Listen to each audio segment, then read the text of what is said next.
Next topic हमको पढ़ना है एप्लीकेशन सॉफ्टवेयर के बारे में। पिछली क्लास में हमने सिस्टम सॉफ्टवेयर को समझा था और मैंने ये बताया था कि कंप्यूटर सिस्टम स्टार्ट होने के बाद सबसे पहला इंटरफेस जिस सॉफ्टवेयर का हमको रिसीव होता है, या यूं समझ लीजिए कि जो सॉफ्टवेयर सबसे पहले हमारे सामने आता है उसे हम सिस्टम सॉफ्टवेयर यानी कि ऑपरेटिंग सिस्टम बोलते हैं। जब ऑपरेटिंग सिस्टम पूरी तरह से लोड हो जाता है, एग्जाम्पल के लिए मान लीजिए हमारे कंप्यूटर सिस्टम पर विंडोज डला हुआ है, तो जैसे ही हमने कंप्यूटर स्टार्ट करा विंडोज थोड़ा सा टाइम लेता है लोड होने में। फाइनली जब विंडोज लोड हो जाएगा तो वो अपने डेस्कटॉप के साथ हमारे सामने आकर स्थिर यानी कि कांस्टेंट हो जाता है। उसके बाद हम स्टार्ट मेन्यू पे क्लिक करके अपने हिसाब से जो भी हमारी रिक्वायरमेंट हो प्रोग्राम को स्टार्ट करते हैं, जैसे वर्ड, एक्सेल, पावर पॉइंट या टेली, फोटोशॉप, कोरल वगैरह वगैरह। तो वो जो प्रोग्राम हम स्टार्ट करते हैं अपने हिसाब से, अपने रिक्वायरमेंट के हिसाब से, उस प्रोग्राम को ही बोला जाता है एप्लीकेशन सॉफ्टवेयर। तो यही बात यहाँ बताई हुई है कि application software is usually known as program, मतलब एप्लीकेशन सॉफ्टवेयर को आमतौर पे हम प्रोग्राम के नाम से जानते हैं। It resides above system software, इसका मतलब ये है कि सिस्टम सॉफ्टवेयर के बाद रिसाइड करता है, ऊपर रिसाइड करता है। मतलब डायरेक्ट तो आप इसे स्टार्ट कर ही नहीं सकते। अगर आप सोचें कि मैं कंप्यूटर स्टार्ट करूं और डायरेक्ट टेली स्टार्ट हो जाए या डायरेक्ट फोटोशॉप स्टार्ट हो जाए, तो बिल्कुल ऐसा नहीं हो सकता। सबसे पहले जरूरी है कि सिस्टम सॉफ्टवेयर पूरी तरह से लोड हो जाए, ऑपरेटिंग सिस्टम स्टार्टअप ले ले, उसके बाद ही आप इस प्रोग्राम को, एप्लीकेशन सॉफ्टवेयर को यूज कर सकते हैं। The end user uses application software. And user का मतलब, अब जैसे मान लीजिए कि मेरी रिक्वायरमेंट अकाउंटिंग करने की है, तो स्वाभाविक है मुझे किसी अकाउंटिंग सॉफ्टवेयर की जरूरत होगी। अब अकाउंटिंग सॉफ्टवेयर कई सारे अवेलेबल हैं, उदाहरण के लिए टेली है, एनजीएफ है, बिजी है, मार्ग है। ये सारे एप्लीकेशन सॉफ्टवेयर्स हैं जो अकाउंटिंग का काम करते हैं। तो अब अगर मुझे इसकी जरूरत है तो मुझे ऐसे ही सॉफ्टवेयर को ओपन करना पड़ेगा, यानी कि टेली हो, बिजी हो या मार्ग हो। अब स्वाभाविक है इस आवश्यकता के साथ मैं फोटोशॉप की तो मदद लूंगा नहीं, या इस आवश्यकता में मुझे एमएस वर्ड तो कोई हेल्प करेगा नहीं। तो कुल मिला के एप्लीकेशन सॉफ्टवेयर को एप्लीकेशन सॉफ्टवेयर बोला ही इसलिए जाता है क्योंकि ये केवल उसी काम को करने में दक्ष होते हैं, उसी काम को करने में परफेक्ट होते हैं जिनके लिए इन्हें डिजाइन किया गया हो। मतलब ये कि जिस काम को करने के लिए इन्हें विकसित किया जाता है, ये केवल उसी कार्य को करने में सक्षम होते हैं। एंड उसके अलावा यदि उनसे कोई थर्ड वर्क आप एक्सपेक्ट करते हैं तो वो एक्सपेक्टेशन गलत होगी। हालांकि ये पॉसिबल है कि थोड़ा बहुत काम तो सब जगह हो जाता है, जैसे एमएस वर्ड को हम वर्ड प्रोसेसिंग सॉफ्टवेयर कहते हैं, और एमएस वर्ड का हम यूजुअली उपयोग करते हैं ड्राफ्टिंग के लिए, डॉक्यूमेंटेशन करने के लिए। तो और एक्सेल को हम इलेक्ट्रॉनिक स्प्रेडशीट प्रोग्राम कहते हैं और उसका यूज हम करते हैं मैथमेटिकल ऑपरेशंस, पेमेंट शीट्स वगैरह बनाने के लिए। अब एक्सेल को हम पेमेंट शीट बनाने के लिए यूज में लेते हैं। इसका मतलब ये नहीं है कि उसमें हम फॉर्मेटिंग नहीं कर सकते। एमएस वर्ड की तरह हम थोड़ी बहुत उसमें फॉर्मेटिंग, फॉन्ट वगैरह सेट करना, बोल्ड इटैलिक करना, साइज वगैरह सेट करना सब कर सकते हैं। उसी प्रकार एमएस वर्ड में हम ऑटो सम का यूज करके कैलकुलेशंस भी कर सकते हैं, प्लस माइनस भी कर सकते हैं। परंतु बात स्पेशलाइजेशन की है। थोड़ा बहुत काम तो देखिए हर सॉफ्टवेयर थोड़ा बहुत एक दूसरे का कर ही लेता है, लेकिन जब बात आती है स्पेशलाइजेशन की तो एमएस वर्ड में जो टेक्स्ट को लेकर के स्पेशलाइज्ड टूल्स हैं, वर्ड प्रोसेसिंग को लेकर स्पेशलाइज्ड टूल्स हैं, वो आपको एक्सेल में बिल्कुल नहीं मिलेंगे। अगर एक्सेल में हम एडवांस ऑपरेशंस की बात करें, न्यूमेरिकल ऑपरेशंस की, तो वो आपको वर्ड में करने को नहीं मिलेंगे। तो बात कहने का मतलब ये है कि एप्लीकेशन सॉफ्टवेयर वो सॉफ्टवेयर होते हैं जो किसी निश्चित उद्देश्य को ध्यान में रख के बनाए जाते हैं। थोड़ा बहुत काम तो हर कोई सॉफ्टवेयर दूसरे का कर ही लेता है, हेल्प कर ही देता है, लेकिन जब आती है स्पेशलाइजेशन की तो हमें वही सॉफ्टवेयर चुनना होगा जो हमारी रिक्वायरमेंट के हिसाब से हो। यही बात यहाँ बताई हुई है।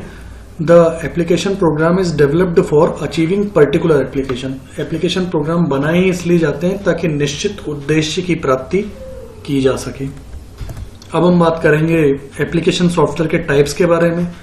तो एप्लीकेशन सॉफ्टवेयर्स जितने सारे आप मान के चलिए उद्देश्य हैं, उतने तरह के एप्लीकेशन सॉफ्टवेयर्स हैं। अलग तरह के उद्देश्य, अलग अलग तरह के एप्लीकेशन सॉफ्टवेयर्स, लेकिन फिर भी कुछ मेजर एप्लीकेशन सॉफ्टवेयर्स के टाइप्स नीचे बताए हुए हैं। इसमें मैं इनको आगे एक्सप्लेन भी करूंगा फिलहाल मैं आपको नाम बता देता हूँ। Word processing softwares, electronic spreadsheet softwares, presentation graphics. अब ये सॉफ्टवेयर्स क्या होते हैं, किस तरह के एप्लीकेशंस यानी उद्देश्यों के लिए प्रयोग में लिए जाते हैं, वो हम आगे समझने वाले हैं। यहाँ पर कुछ नाम है जो आप नोट कर सकते हैं। एप्लीकेशन सॉफ्टवेयर्स के टाइप्स को डिटेल में समझने से पहले एक बार फिर हम सिस्टम सॉफ्टवेयर और एप्लीकेशन सॉफ्टवेयर के डिफरेंस को समझ लें। मैं बार बार आपको एक बार बता रहा हूं ताकि आपको रट जाए कि सिस्टम जब भी स्टार्ट होगा, जब सबसे पहला सॉफ्टवेयर हमारे सामने आएगा वो ऑपरेटिंग सिस्टम यानी कि सिस्टम सॉफ्टवेयर होगा, और इसके बाद जो हम प्रोग्राम अपनी इच्छा से स्टार्ट करेंगे किसी निश्चित कार्य को करने के लिए, वो एप्लीकेशन सॉफ्टवेयर होगा। यहाँ यूं समझ लीजिए कि अगर हमारे पास टेली नहीं है तो शायद हम अकाउंटिंग ना कर पाएं, अगर हमारे पास फोटोशॉप नहीं है तो शायद हम फोटो मिक्सिंग ना कर पाएं। लेकिन टेली नहीं होगा, फोटोशॉप नहीं होगा तो हम उनके वो वाले काम नहीं कर पाएंगे। लेकिन कंप्यूटर तो स्टार्ट होगा। MS वर्ड नहीं है तो हो सकता है हम वर्ड से रिलेटेड काम नहीं कर पाए, लेकिन कंप्यूटर तो स्टार्ट होगा। लेकिन अगर कंप्यूटर सिस्टम में ऑपरेटिंग सिस्टम नहीं है, विंडोज नहीं है, यूनिक्स या लिनक्स कोई भी एक ऑपरेटिंग सिस्टम नहीं है, तो आप यूं समझ लीजिए कि कंप्यूटर सिस्टम ही स्टार्ट नहीं होगा। यही बात आपको इन डिफरेंसेस में बताई गई हैं, ये आपको अच्छे से नोट करने होंगे।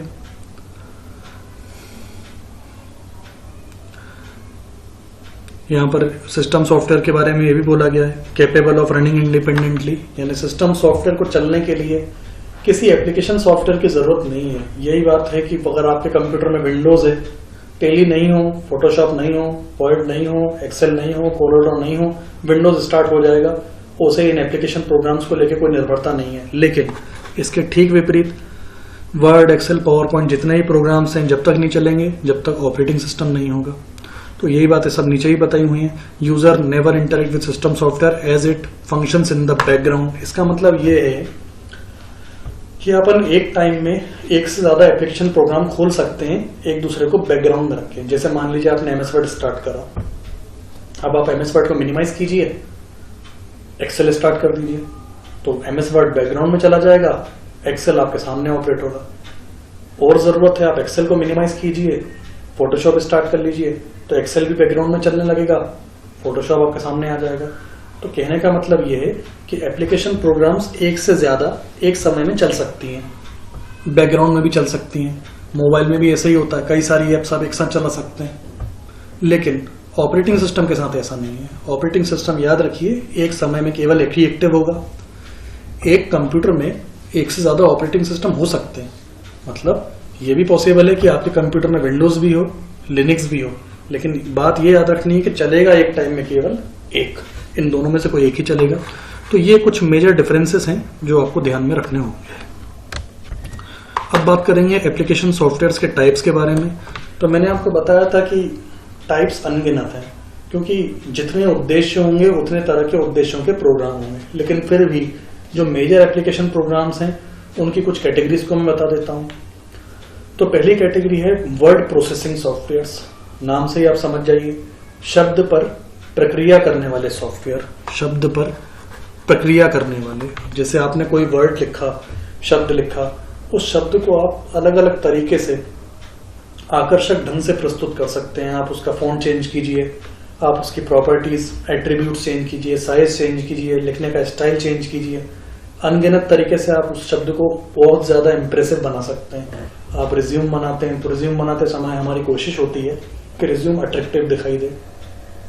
अगर हम कोई डॉक्यूमेंटेशन कर रहे हैं, कुछ लेटर वगैरह ड्राफ्ट कर रहे हैं, एप्लीकेशन लिख रहे हैं, तो हमारी कोशिश ये होती है कि शब्द आकर्षक रूप से दिखाई दें। तो यही चीज है वर्ड प्रोसेसिंग। तो वो सॉफ्टवेयर जो हमें परमिशन देते हैं, वो सॉफ्टवेयर जो हमें टूल्स देते हैं जिनकी सहायता से हम शब्दों को लिख तो सकें, लेकिन लिखने के साथ उन शब्दों को बहुत ज्यादा अच्छे तरीके से प्रस्तुत कर सकें। और तो और शब्दों को प्रस्तुत करना भी अपनी जगह पर एक छोटी सी चीज है, उनसे रिलेटेड बहुत सारे ऑपरेशंस करना। कई ऑपरेशंस हैं, जैसे कि आप MS वर्ड यूज करते हैं तो आप मेल मर्ज का इस्तेमाल करते हैं, यानी कि एक जैसे लेटर कम से कम समय में बहुत लोगों के लिए तैयार हो जाना। आप वर्ड काउंट जैसे फीचर्स का यूज करते हैं, जिसमें शब्द, कैरेक्टर्स, पैराग्राफ, लाइंस काउंट होकर के आपके सामने आती हैं। आप स्पेलिंग, ग्रामर जैसे टूल्स का यूज करते हैं। अनगिनत तरह के ऐसे ऑपरेशंस होते हैं जो शब्दों के साथ प्रयोग में लिए जा सकते हैं। तो कई सारे ऐसे एडिटर्स जो शब्दों पर प्रक्रिया करने के साथ साथ वर्ड्स को प्रोसेस करने के साथ साथ उन्हें आकर्षक ढंग से प्रस्तुत करने के साथ साथ उनसे रिलेटेड बहुत सारे ऑपरेशंस, अलग अलग ऑपरेशंस करने की परमिशन देते हों, ऐसे सॉफ्टवेयर्स को हम वर्ड प्रोसेसिंग सॉफ्टवेयर्स की कैटेगरी में रखते हैं। इसके अलावा कई एप्लीकेशन सॉफ्टवेयर्स की कैटेगरीज हैं जो मैं आपको अगले वीडियो में बताता हूँ।